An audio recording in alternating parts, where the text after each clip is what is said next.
Hello, my name's Oliver Mansfield. I'm an exercise and rehabilitation specialist along with coaching and mentoring. I've been in this job for 22 years now. I started back when I was 18 years old. My parents said I needed to get a job after some lousy A-levels, and I was lucky enough to land myself in a studio, a personal training studio, which was pretty daunting. I was not earning a huge amount of money at all. However, I was straight down on the floor working with people, which was amazing, and having to learn a lot. I had to do a very well-renowned qualification called American College of Sports Medicine, which I failed 3 times, which made me learn that I had to actually study to get anywhere. And that kind of set a precedent on my journey when it came to my success and also my education. How I work is, if I'm working with a new client, depending on what they want to see me for, I will want to gather as much information as possible about them, how they live, their physical situation, their mental and their emotional situation. So, for instance, if you came to me with a disc pathology, which is a lower back issue, firstly I'd want to assess you. So I'd be assessing your length tension relationships of your muscles, because your muscles pull you in and out of different positions, your skeleton out of position or into position. I'd assess your posture and postural alignment. I'd assess your rib angle, your neck, your head position. I'd want to know about your eyesight, and sometimes even your jaw, the TMJ, the temporomandibular joint, and I'd assess the curvatures of your spine. I'd also want to know everything I can about your nutrition, because we know that if you have inflamed tummy or inflamed stomach, that can shut off muscles around the core, which in turn destabilizes the back. So I can fix your back as much as you want, but if that destabilized back is still there, it's going to pop again. So I want to know about nutrition, I want to know about sleep, I want to know about your hydration. You know, every disc in between your vertebrae is full of water. So if you're not drinking enough water, or you're drinking lots of coffee or poor quality food or liquid choices, it's going to have a massive knock-on effect with your health. So I gather as much information as possible to then start prescribing you the exercise in a scientific way. So for instance, if I had a DHL driver who came to me with a bad back, and we know that he's allowed to pick up a 20-kilogram box, then the end goal is that he can pick up a 20-kilogram weight after we've rehabilitated his lower back. If it's a golfer and they just want to win tournaments and get faster and better, we can assess them and then prescribe exercises which are going to help them create power and better alignment, so their body is utilized as best as possible. So everyone I see is different. I'm lucky enough that some of my clients are regular, because once they've got better, they want to stay better.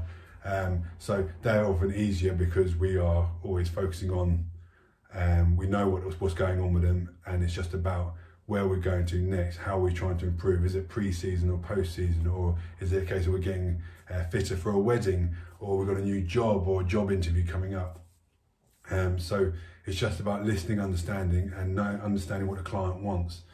So on a typical day for me, in the mornings I'm in the studio and I'm seeing clients probably 4 days a week, and in the afternoons I'm at home in my office and working online, either coaching clients or writing programs for them, or producing work for companies or executives, etc.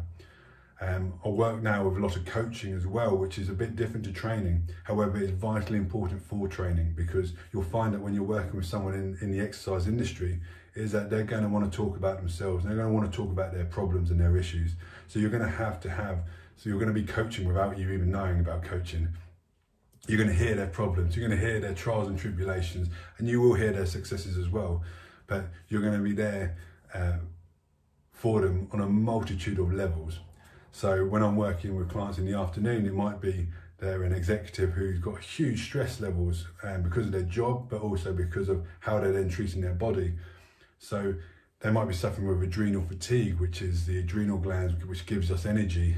They might be just so fatigued and struggling that they're not able to keep up with the demands needed for their job requirements.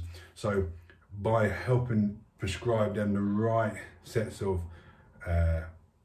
exercises, rest, nutritional needs, etc., we can get them back to a place where we can then start to build strength and then power and performance to help them get themselves into a good position. So it's all really interesting and it's fascinating, and I'm very grateful for the work I do. I absolutely love it. And the most memorable moments in my career, passing any qualification means the world to me, because usually I put a lot of effort into it. And I also know that I've done it for the right reasons, because any time I've done a course is because I've hit a stumbling block. Why isn't that person getting better? Why am I not meeting their demands? So I'd go into lab testing and understanding the gut. I'd go into lab testing, understand the hormones. I'd study the nose, the ears. I'd study strength training, power training. How do you put muscle on? How do you take muscle off? How do you become faster, slower? How do you recover? All these things are just fascinating to me, and I truly love it, and especially why we do what we do, and that in the last few years focusing on our behaviour, because if we can change our behaviour, anything can be possible. The worst parts of the job, when I was younger, it was at 6 o'clock in the mornings, getting up and starting work at 6 in the morning, seeing clients. I was probably going to bed quite late as well, so I probably wasn't helping the situation, but that's what you do when you're in your teenage and in your 20s. But I probably definitely burnt myself out as well. And they're all gifts though, so the worst part of the job, but actually burning yourself out, which I don't recommend. You have to listen to that and you start to work on yourself. So some of my worst moments have become some of my best moments, because not only did it help me and make me learn about how crazy or stupid I was being, but then obviously I understand how other people react, and we do some crazy things.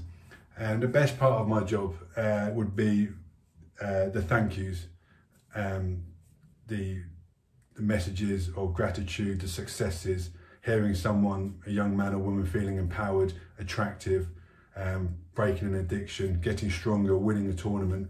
They mean the world to me. That's what makes you tick, and that's definitely more important than the money side of things. So I love that part of the job. Also, the best parts of my job are, I've been lucky enough to work with so many amazing people, from high flyers to kind people, to thoughtful people, and grateful people. And most of them have also become my friends, which I'm truly grateful for. So it's not just a work, it is something that does come into your personal life as well. And they're also some of your greatest teachers. I've been lucky enough to work with leaders of industry, successful sports people, bankers, teachers, lecturers, all of which share their knowledge with me, and I get huge amounts from it. So I'm very lucky. What key skills and attributes needed in a role is listening and detective work. Be hungry to learn what's going on with yourself first. You are your number one client. Okay, you can start that straight away, listening to your body. What do you want to improve? What does great look like for you? How do you want to help people? Where do you want to take people to? What are you passionate about? Start working on yourself, listening to your frailties, your weaknesses, and change them, improve them, get better, and take that knowledge and share it. So listening and being your own detective. Listening skills are vitally important. Stop talking and start listening. Listen to what people are saying and how they're framing their life, because you've got to understand what they're doing to really help them. So you might not agree with what they're doing, but once you know how their model of their world looks like, you can start to guide them. So yes, listening and detective work. Advice for you, if you wanted to get into the industry, is there's so many podcasts, videos and things out there. Look at them, enjoy them, educate yourself. You can follow someone like Paul Chek, C-H-E-K. I'm part of his institute when I was younger. He's phenomenal when it comes to the physical body and physiology and holistic health. He's quite crazy Californian as well, so he does come out with some mad things. But Anthony Robbins, you know, you can see a lot of his behavioural psychology work, which will help you in turn help the health and fitness industry. Joe Dispenza with his kind of state-changing work.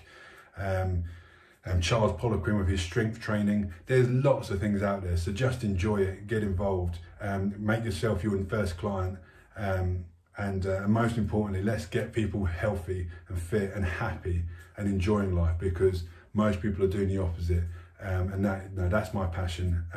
I'm grateful for what I do, and I'm lucky to be able to do it and be successful with it.